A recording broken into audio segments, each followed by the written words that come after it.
What we see here is the electronic dice printed circuit board showing the traces and the pads, and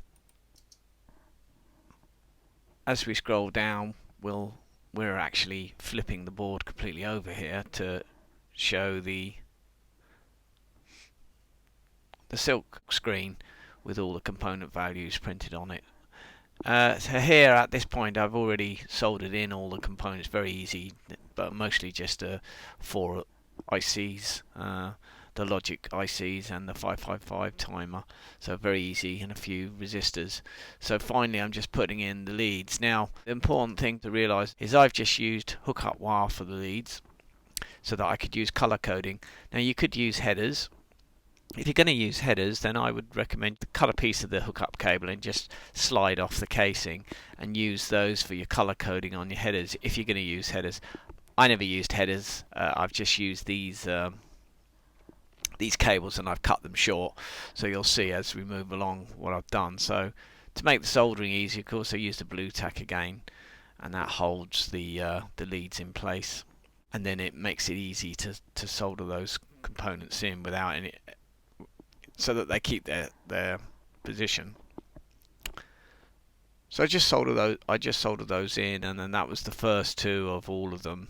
I had to then go ahead and do all of the LED leads, because the LEDs were going to be fixed to the tin, and so therefore I had to solder in a whole bank of LEDs. This is the final shot of all of the leads connected. So you can see all the LED leads, yellow and black leads there, and that's why the color coding is used, because obviously the black one is for the cathode and the yellow lead is for the anode.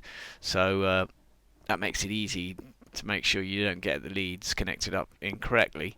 So that was that, and then the other thing is here, it's what I've done is I built a platform so that we could insert all the LEDs into this platform, and the platform then was butted up against the lid of the tin, the top of the lid of the tin, so that it made it very easy to then adjust everything. So I built this platform very simply. I just used some spacers there, as you can see.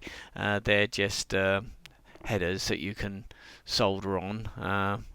Makes it very easy, and then I've put in a bunch of headers there for the actual LED. So those headers on the board there, you can see those headers.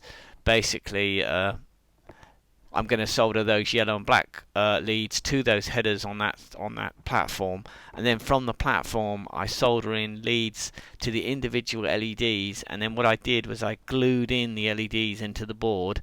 So I left the feet of the LEDs, enabled me to make sure that the LEDs were in the same places, so through the holes I could make them all line up very, very accurately by doing that.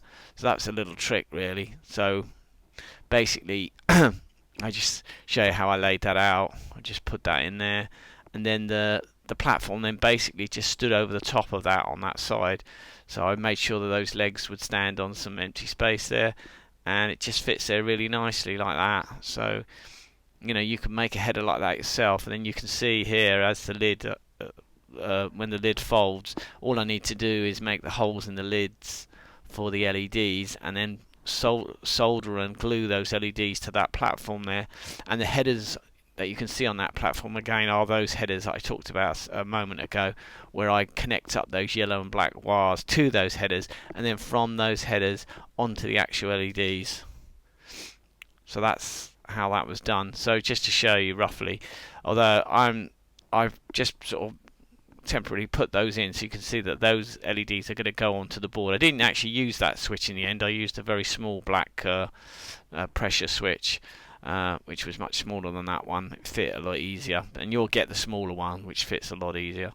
And those leads are the leads I'm going to use to connect those headers to the LEDs, and from the headers to the actual other leads. So here's the electronic dice kit now placed inside its own tin. I've actually used the bigger tin for this. There's just no way you can get this inside one of those little tins. So I'll just connect this up and just show you it working. So that's the thing, is once you place them in a tin, You want to make sure all the wires are soldered correctly. It's so easy to make a mistake, and then you put it all in the tin, it doesn't work again. So what I tend to do is all the way through the construction is keep checking everything's working. So then finally, when you do connect up your battery to the finished kit, you know it's going to work. So I've just connected that up now. So at the moment you can see they're all on, and when I press the button here, I've got a little push button here, I press them, and then you've got 3, so that's a count of 3.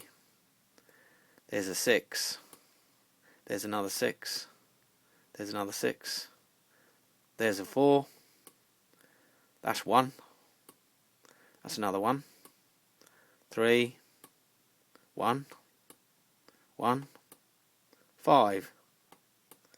I think that's about them all. So yeah, so that's how you can make your dice look inside your tin. So let's just unclip it now and have a look inside. So you can see there's a little button on. You see that I've placed a little button. There's holes there for all of the lamps, and I've placed them in the lid so that when I open it up, the lid comes out like this, and you can then see the inside as well. So you can get into the inside easily. There's the button again. And what I've done here is in the other earlier parts, you've seen how that platform was made. It was just made with these standoffs. So there's a standoff in each corner, and I'm able to make that platform, which works really well. Again, you know, what I've done in this case is I've put the standoffs actually through the perf board holes to make little feet, and then I've glued the feet down, so that's all in there. And also, of course, with this, I've also placed in here just to, I mean, you don't have to store your capacitor in here, but I've just stored it in there conveniently, and just to show what happens when you put in a large capacitor, and you can run it then and just run that and see what it looks like with the large capacitor in there, if you want to show it to someone, for example. There you go, that's using a large capacitor and watching it run really slowly. And that's that, really. So that's the finished kit, all soldered up and in its own little tin like that. And it's as simple as that. Again, I've used, well, in this case there's no way you could get a battery in here, so you have to have a battery clip on this one. And but you know, if you want to take that somewhere, you can just elasticate that to it and stick your battery clip on there. So that's the finished kit.